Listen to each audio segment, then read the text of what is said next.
Right, I know you lot are probably seeing this. I've had to rewind and put disclaimer. This is for adults. It's adult content. People of a younger age might be able to learn a few things, but this is for adults. So I just want to make that disclaimer right now. I don't want no problems in my life. I'm making it for adult ears, okay? Thank you.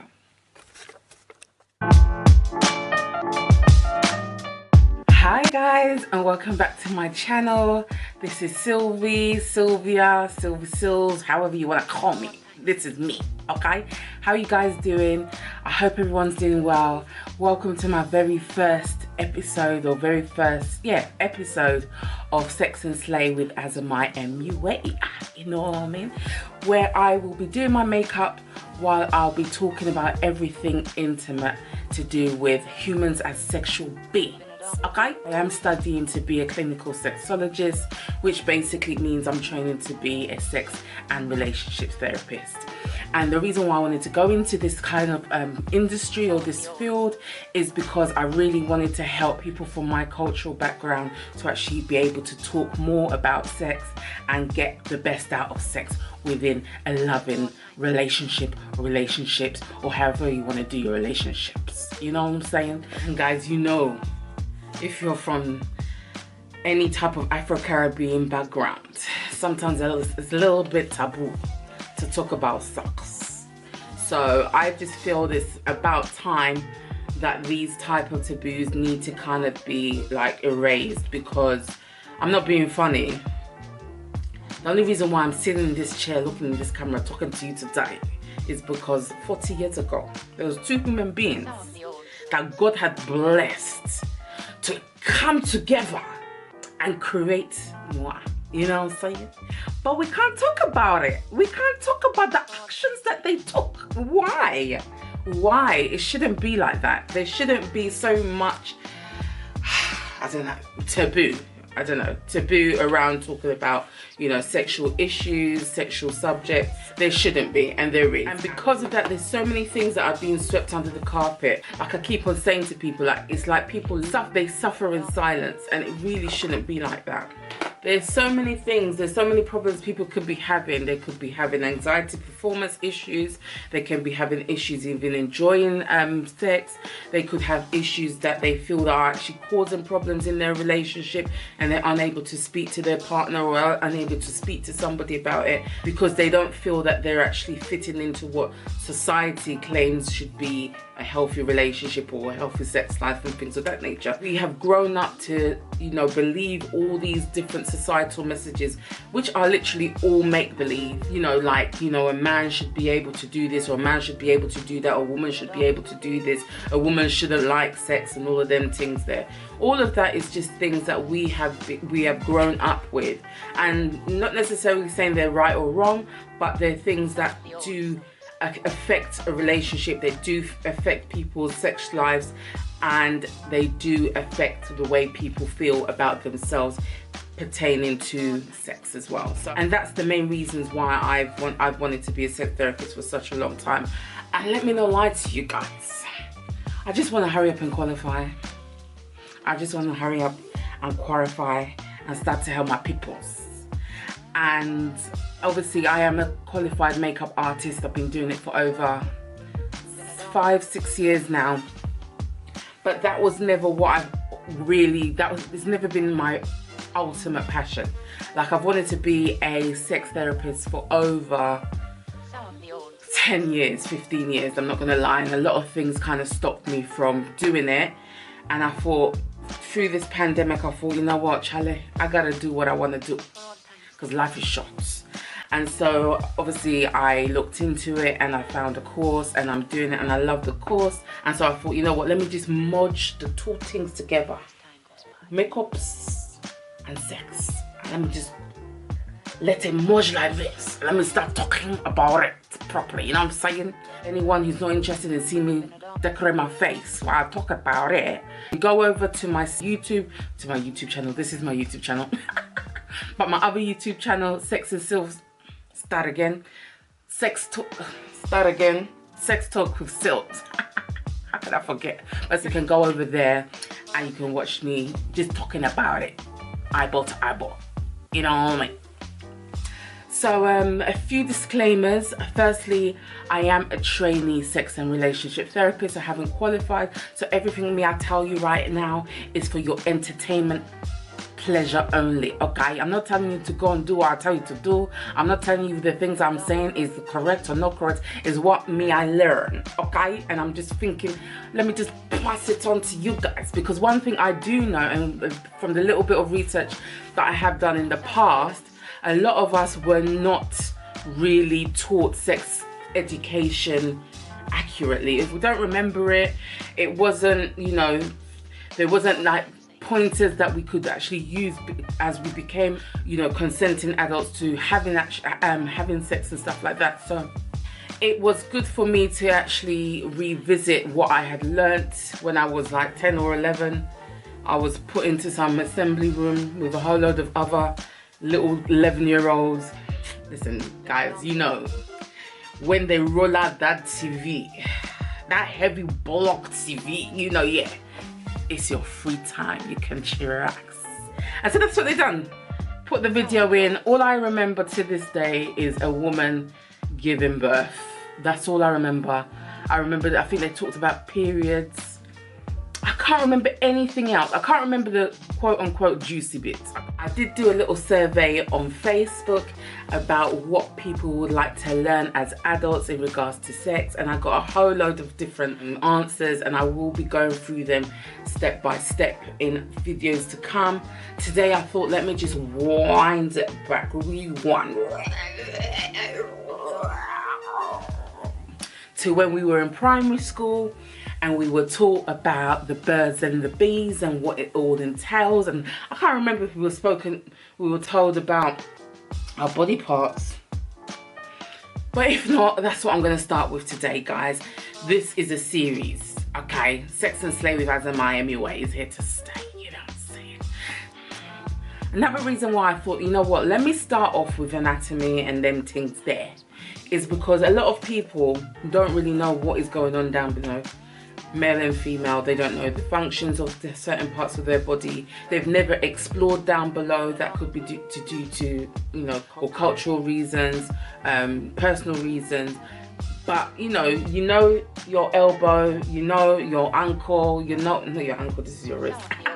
You know your wrist, you know your elbow, you know your forehead, you know your eyes, you know everything there. You know your iris, you know your pupils, you know them things there. But sometimes when it comes down below, we don't know where everything is and what it does and the functions.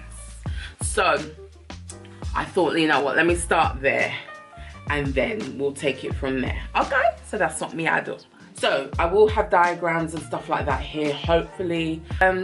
Forget my quarantine nails and I don't know if you can see that my forehead looks a bit blue. I literally dyed my hair just before coming on because I thought, let me just try and do some small something. Yeah, so my quarantine nails now, first of all, they would still be quarantined even without the lockdown. I'm not gonna lie to you. But to top it off, I've got hair dye in it and all that stuff. So apologies for the way my nails look. If there's any nail sponsors out there, you can come and sponsor me. Sponsor my nails for free. So guys, let me just tell you again, I don't want no problems. I don't want no problems. Look at my face problem. I don't want no problems. Everything I'm coming to tell you right now is what I've learned. And I want you to take with an entertainment value and purpose. Not educational, not directional, not guidance. Because I'm not qualified to do that. I'm not qualified, okay? That's all I want to tell you from now. This time I'm actually speaking through in this series. I'm not going to say what products I'm using. All the products I'll use will be in the description box. All we're going to be talking about, all I'm going to talk about today is about the sexiness of life. Okay, please like, comment, share, subscribe. Let me know what you think about it. I don't know what makeups I'm gonna do either, but let's get started. So I'm gonna start off with talking about the female genitalia. The name that is given to the female genitalia, and that's all the things that we can see on the outside of the female genitalia, is called the vulva. And like I said, that there will be a description or there will be a look of what the vulva should look like somewhere here. So guys, the vulva is what we have been calling for I don't know how long the vagina. But the vagina is actually inside. You can't actually see your vagina. If you can see your vagina, then that would need medical attention. You can't see your vagina at all. That's all the internal side. So, or majority of us, should I say, have been calling the female vulva vaginas. I don't know why. I guess it's, vagina does sound a bit more like it's a name, isn't it? So I guess it just fits into social norms of trying to like give a ring to sexual stuff or give a ring to sexual labels and stuff like that. Hope I'm making sense. I hope so. And it's made up of a few different parts. The first part is the outer lips, which is called the labia majora, and that's that's usually the first thing that you actually see in a vagina. See, I've even done it myself. Look what I've just gone at that. I've got a vagina. It's just a slip of the tongue, but you see how easy it is. That is the first thing you see on when a woman opens her leg. And then the inner lips, we usually call them flaps, them things there, is called the labia minora, and they're just the smaller lips, basically, or the inner lips, should I say. And a little fact for ya, the labia majora actually designed to protect you from, you know, those rigorous positions that you might want to get yourself into. Let me not lie to you. Yeah, so they're actually it's got a lot more fatty tissue than the inner majora, or the inner lips, and that's more for protection than anything else. I bet you didn't know that. You see how God works. You see how he works. And if you were to literally follow the natural flow of your body, the first thing you actually get to, maybe I should have started off with this, is your clitoral hood, and beneath that would be the clitoris. And guys, let me tell you, the clitoris is like the central station of a female vulva. It's where all the buses connect, all the wires, all the veins, all the pleasure principles. They're all there, just ready to be since I don't know, I can't even talk. I'm getting excited thinking about it. But yeah, that's what you call the clitoris. Yeah, and it's really where most women, or the majority of women, get their pleasure when it comes to actually having sex. Just underneath the clitoris, there's a little hole that can't really be seen. It's called the urethra, and that's where we actually urinate from. Not gonna lie, until I was about 20, I thought I weed through my clitoris. Let me not lie to you guys. Before I even go on to what else is down there, let me just tell you guys, the vulva is like a face. And is any face the same? No, except if you're identical twins, or identical triplets, or identical, what else is there, quadruplets, or your identical sextuplets, or your identical, I don't know, whatever. All vulvas look different. You can get vulvas that look smooth on the inside and then everything's all contained, or you have vulvas that have the outer lips and the inner lips more protruding. You have vulvas that have bigger clitorises. You have vulvas that have really small clitorises, but they all do the same things. They all have the same functions. They all, if you know, given the attention that it's needed, does the same thing, has the same effect on women, or on the woman owning person, should I say. So yeah, there's no wrong, ugly looking vulva. We have been conditioned to think or believe that these like vaginas that you might see on porn, if you watch porn that is what is the beauty standard when it comes to how a vulva should look.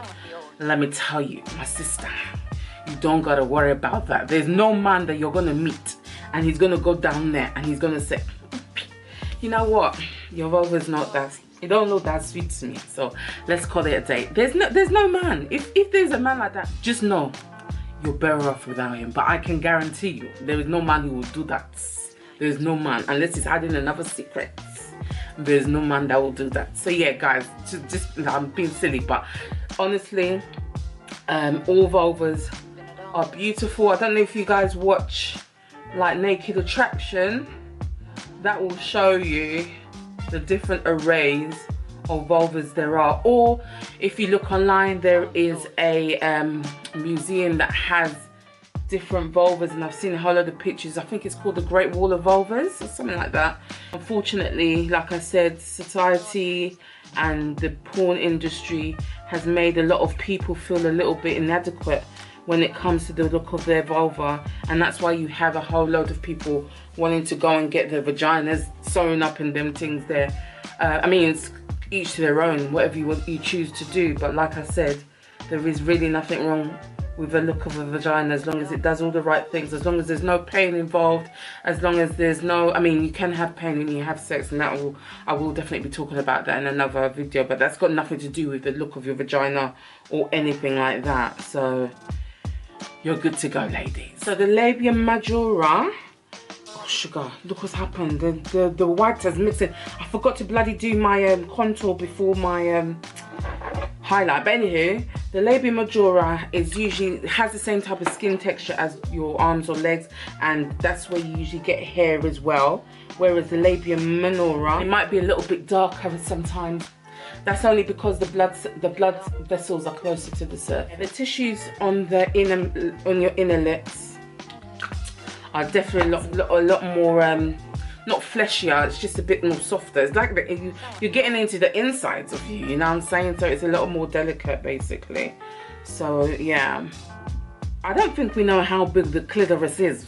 It is quite big. It's not like that little pea. It's not that is not just it. It actually goes inside, and you can find it on the top of your vagina. All you see is the little tip. You see just a little tip poking out of the, what's called pappus, but the clitoral hood. You just see it picking up. But that is where the, I don't even know what to call it, the button of pleasure for women lie. Let me continue to do my makeups because I'm getting excited just thinking about it.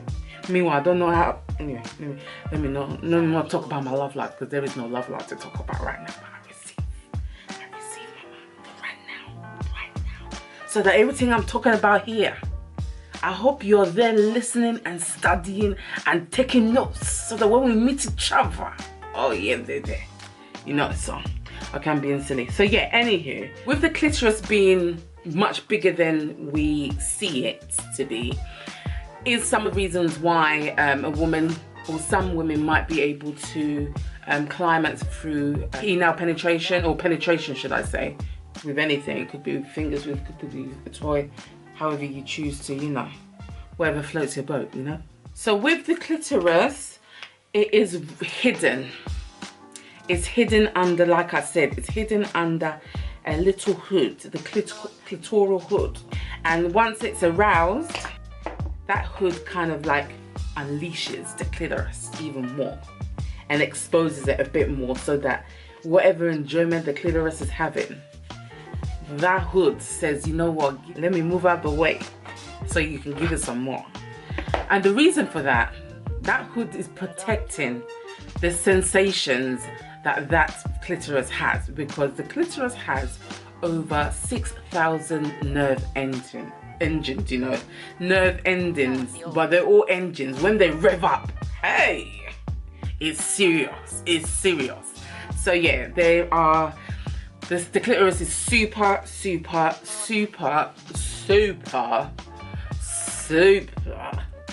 sensitive. And yeah, God works in mysterious ways. He knows what he was doing, getting it covered up, or covering it up, because boy, those sensations are serious. It is literally the most sensitive part of a human body. The most sensitive, guys. The most sensitive. So you know, it's saying something. It's saying something. So now let's talk about the vagina, what we've been usually referred to the whole outer part of the female genitalia as. The vagina is where babies come out of. It's what is penetrated with, you know, fingers, penis, toys, whatever you choose to enjoy yourself with. It's where we have our menstrual period from. We call the whole front part of a woman's anatomy vagina, but it's literally the canal that leads to, you know, the other things within a woman's body. It makes up this a little part of the female anatomy. That's definitely something that is good to, you know, clarify, because we have all been duped. I think it's just because vagina sounds like a name, you know. I think that's why. I don't know. If you've got any guesses as to why that is, put it down below for me to let me know, because boy, that's what we've been calling it all this time, innit? Well, if you go further down, you have a bit of fleshy skin, that's called the perineum, and that basically separates the vagina from the anus. Then obviously you get to the anus, the anal entrance, the anus, yeah, that is it. I don't know why I started talking more there. So let's go on to the penis. The penis has two parts to it, more or less. There is the shaft, and there's the head, and there's the testicles. Yeah, I'm just trying to work out what more I should tell you guys, because it's quite a simple organ, let me not lie to you. But yeah, I'll tell you a little bit more because I went on a little bit about the vulva. So let me talk a little bit about the penis. Small. So the shaft, like I said, is the long part, and the head is what is at the top of the penis, and that is where most of the sensitivity is, and it is actually made up of the same tissues as a clitoris.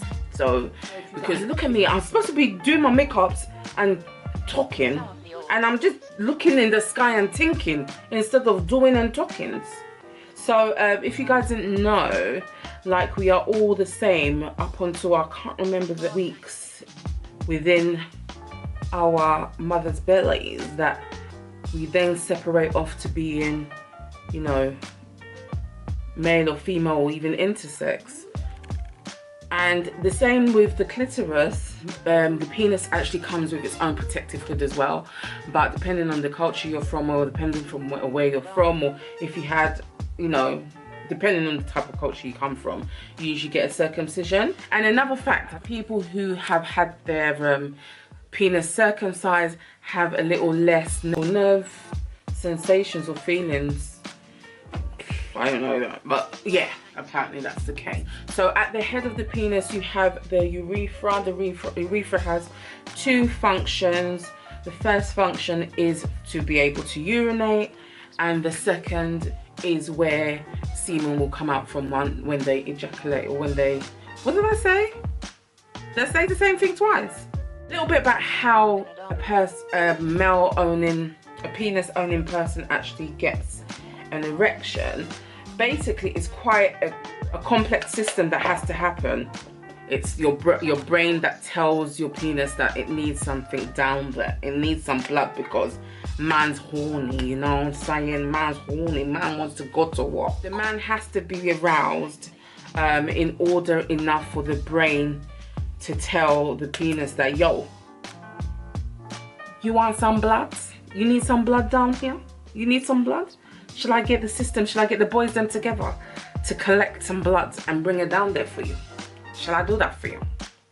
So yeah, so it basically goes through the, it goes through so many different systems. It goes through your heart, it goes through different hormonal systems, it goes through a whole load of systems. And so, yeah, it gets the boys together, all the bodily boys, should we call it, the bodily boys. And it pushes the blood from other parts of the male body down to the penis. Once the blood goes into the spongy part of the penis, which is called the corpus something, it'll be up here. There's two sides of it, two spongy parts of the penis, and what happens is, once the blood is finally pushed into the penis, the blood engorges the penis. The penis is like, there's a prison bars. Imagine there's prison bars, and it goes, and the blood is trapped in the penis. That's what creates an erect penis. The penis doesn't have no muscles. It doesn't have no bones. It doesn't have none of them things there. It's all blood. And then the penis can go to walk anyhow it chooses to. And then once either the penis or once the walk is finished, the walk has been done, the penis or the blood will then go back to the other areas of the body, because the person would have either come or he's just tired of doing what he's doing. So he's like, you know what, oh yeah, get off me and let me go about my business, I'm tired. One of the two. But yeah, so when a penis isn't erect, it's literally just tissues. So yeah, just in case you guys thought it was a muscle, it's not. Okay. As like the female vulva, penises come in all different looks, different shapes, different sizes. They're all normal. They can be bent. They can be bent to the left, bent to the right, bent up, bent down. The only time you want to, you know, check yourself out if you have any kind of pain around your penis. Yeah. So let's talk about the testicles. You can call it scrotum or you can call it the testicles. Either or will do the trick. Either or will be fine. So the testicles are on the outer part of the male penis. Yeah, typically there's two. For some reason the left usually hangs a little bit lower or higher than the right. I'm not sure which one's which. But yeah, that don't really matter, to be honest. Another fun fact for you darlings. The testicles move more than any other part of the body, or any other part of the organ, I think it is. Gosh, I need to remember. Hold on. Let me think about it. Hold on, I'll be right back. Sorry about that. I meant they move more than any other external part of the body. So they typically move up to be when it's too cold, and when it's warm, they move down, I think. Yeah, I just thought I'd give you a bit of fun fact, but I kind of flopped that one because I can't remember which one is which. But yeah, I think that is. If it's not, this bit will be edited so it won't even be in it, because I don't want to give you false advice or false, not advice. No, I'm not giving no advice here. False information. Okay. Yeah, my camera died. I don't know where I got to. I know I was talking about the sizes of penises, but I can't remember where I got to. But what I wanted to say is, unfortunately or fortunately, there is no way of changing the size of your penis. Whatever you were born with, whatever you're blessed with, is what you have for life. No amount of pulling, no amount of Viagra, no amount of anything can actually change that. I feel like I've watched like a video or something, or documentary of someone having a penis enlargement. So I don't know if it was that Bobbit guy. He was getting his penis, yeah, I think it was him, when he was getting his penis reattached after his wife cut it off because she found that he was cheating, which is quite extreme, but okay. Yeah, I think it was him, you know, and it didn't even work from what I remember. So yeah, I know there isn't much out there in terms of being able to enlarge your penis, but guys, if you know how to flood the bolts, the size won't matter. That's the first thing. And secondly, I'm gonna get to it in a minute, but like, you know, a woman's G-spot is literally like 2 centimeters or 3 centimeters within her vagina, the vagina. So it's not, you don't need to have the massivest penis to, you know, do things, you know what I mean? But yeah, I'm gonna get to that in a little while. But yeah, so the average size of a penis, I think it's like 5 inches.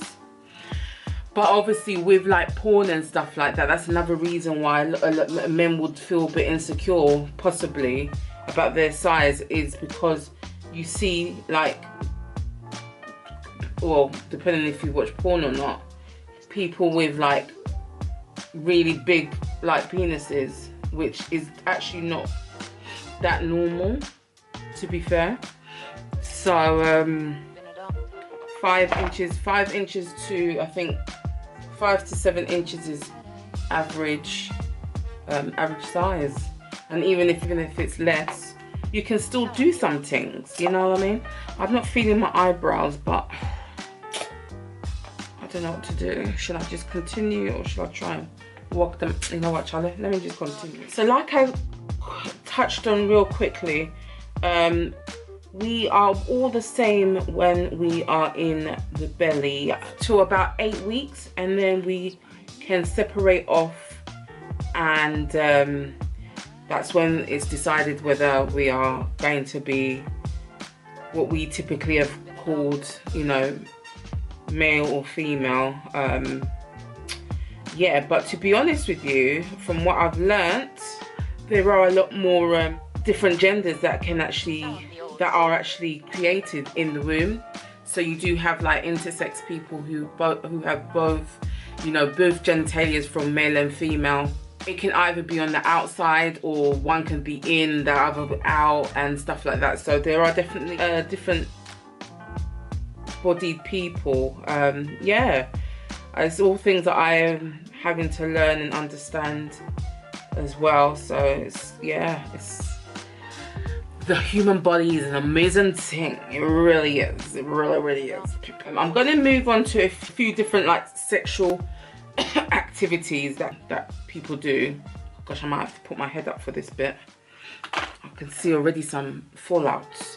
I'm going to be helping clients who have different sexual problems. Like I said, I'm going to be talking about stuff that I'm not telling anybody to go and explore, do it themselves, or nothing like that.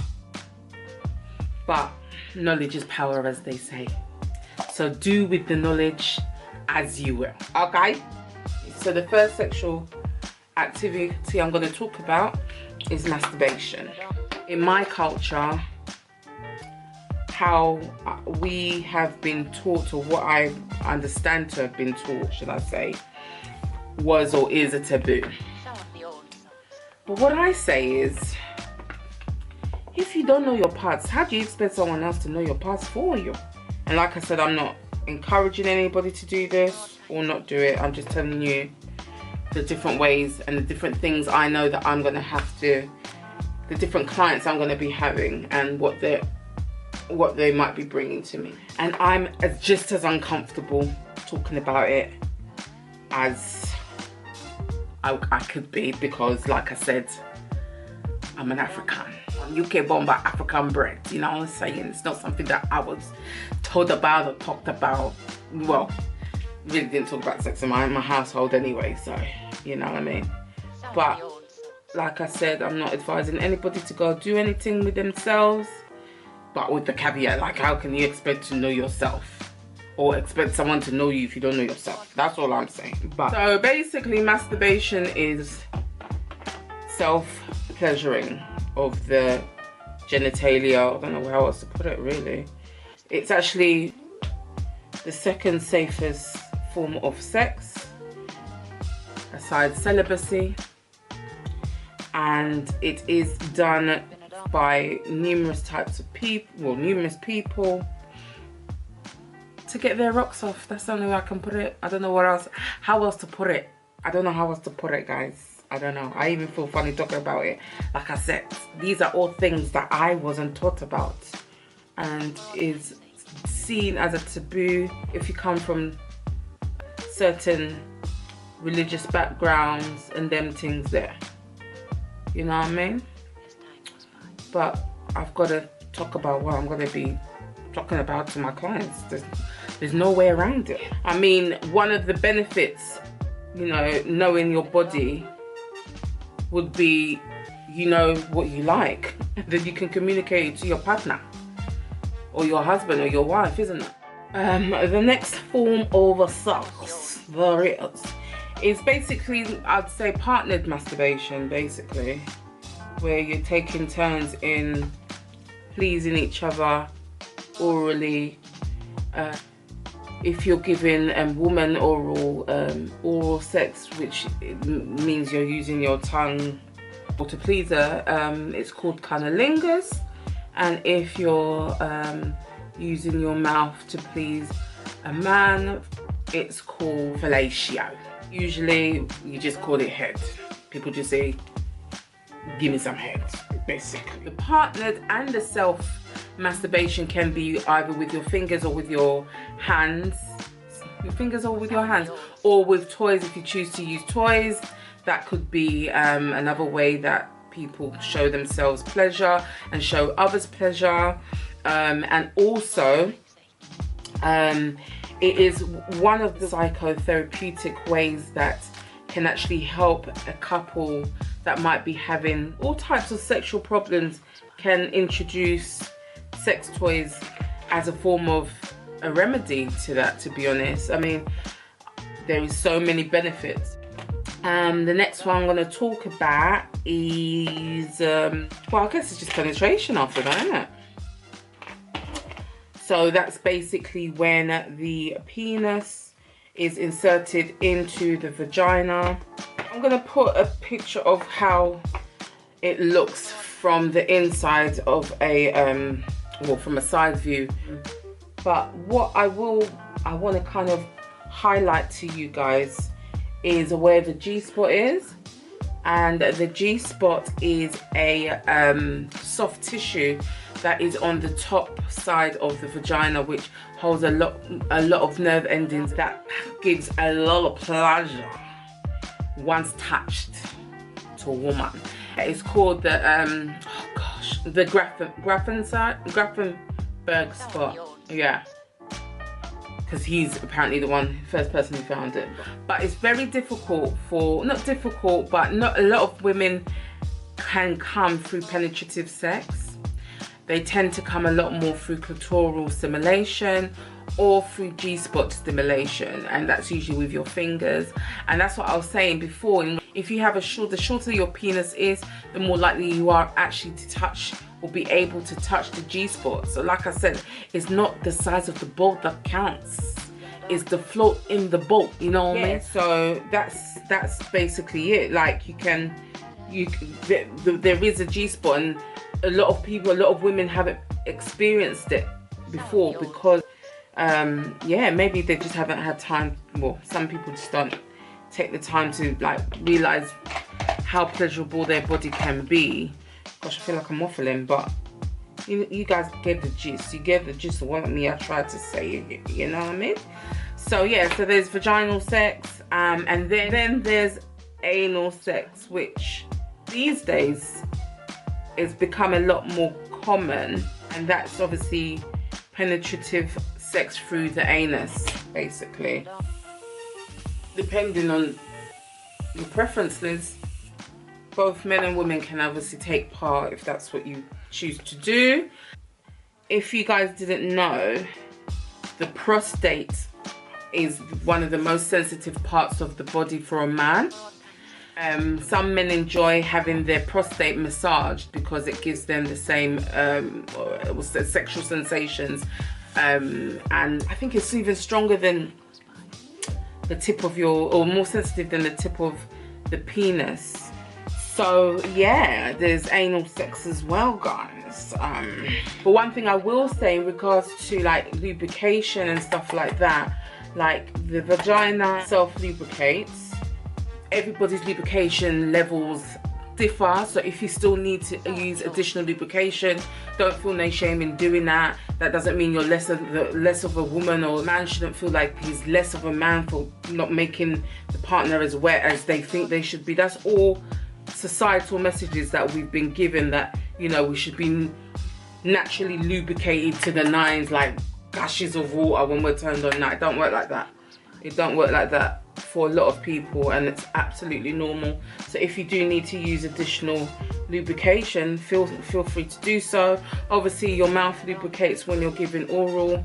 It can even lubricate more if you, anyway, that's another story. But yeah, so the anus doesn't lubricate itself, so you would need to definitely have some sort of lubrication, yeah, there.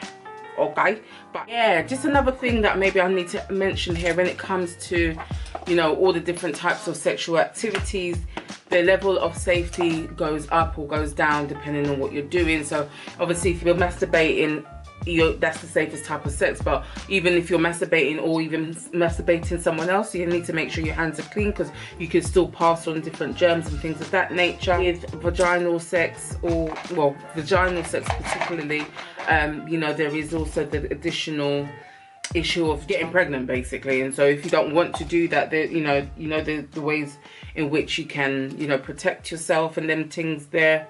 And then obviously with anal sex, that's, to be fair with you, the highest risk type of sex from what I've learned, because the anus is quite delicate, and so it can easily tear. So that can then, if any type of other fluids mixes in with it, that's how you can get an infection, you know what I mean? I'm nearly done. I'm just thinking, should I just red lipstick or not? Oh no, I'm not nearly done. I've got my eyelashes to do, haven't I? Gosh, I totally forgot. Right, what I'm going to quickly do is I'm going to go through the human responses that we go through when we're actually having sex.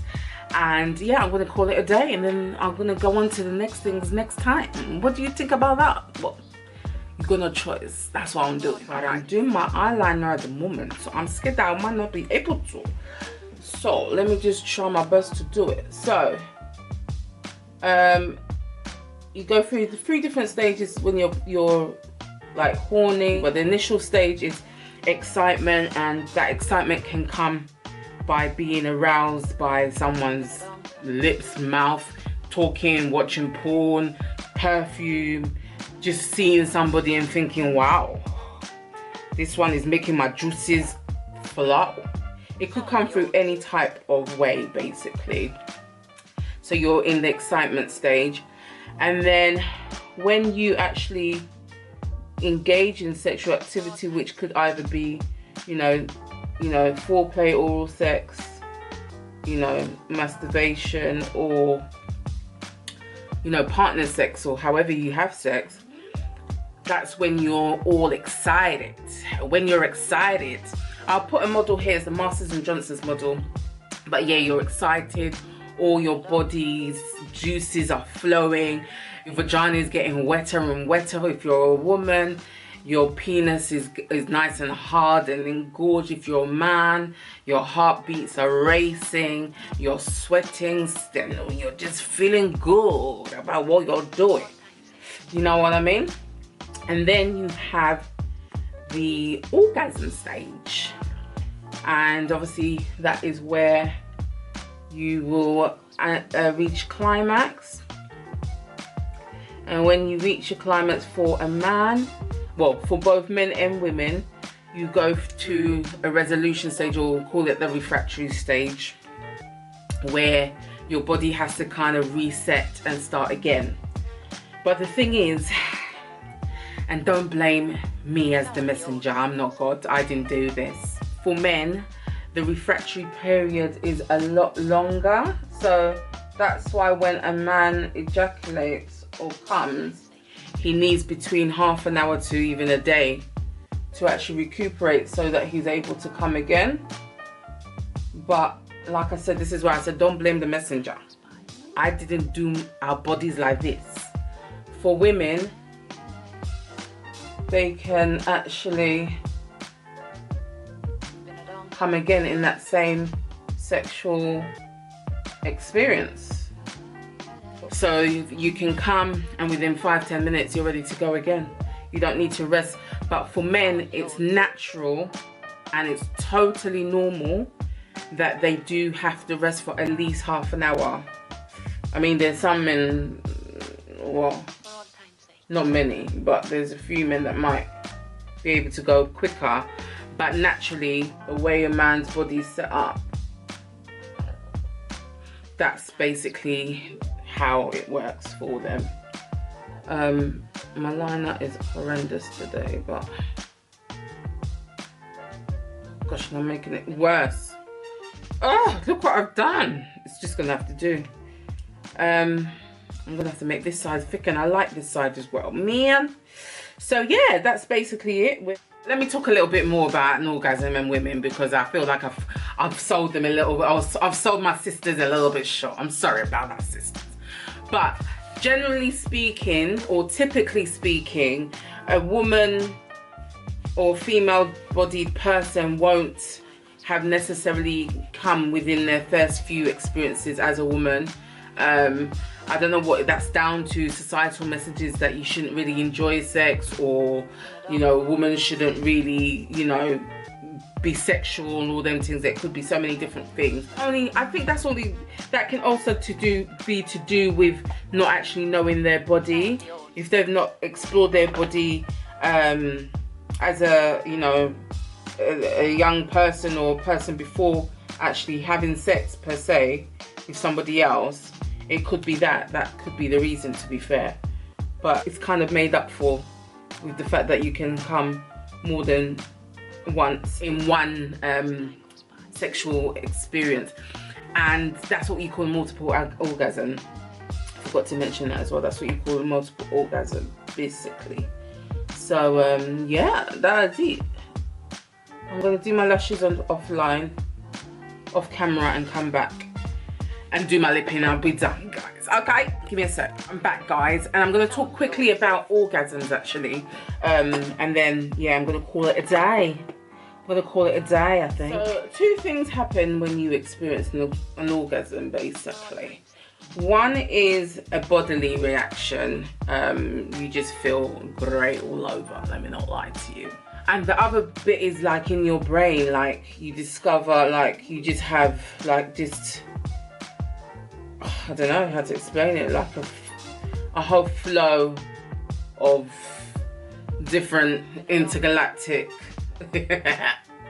chemicals that just go off in your brain that tell you that, yeah, this is beautiful, this is lovely, this is gorgeous. My body feels electrified, it feels, I can't even explain.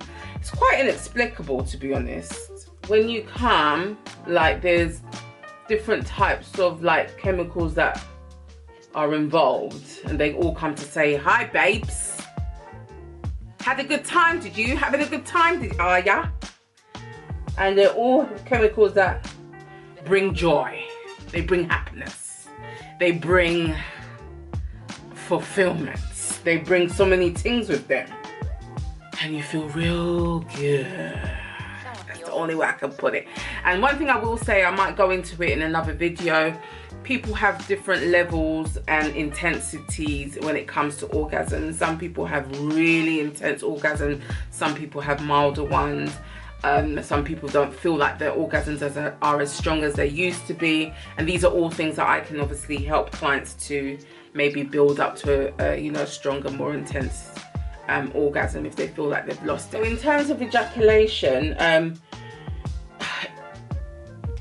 it's a tricky one. So in terms of ejaculation, most men will ejaculate when they are reaching an orgasm.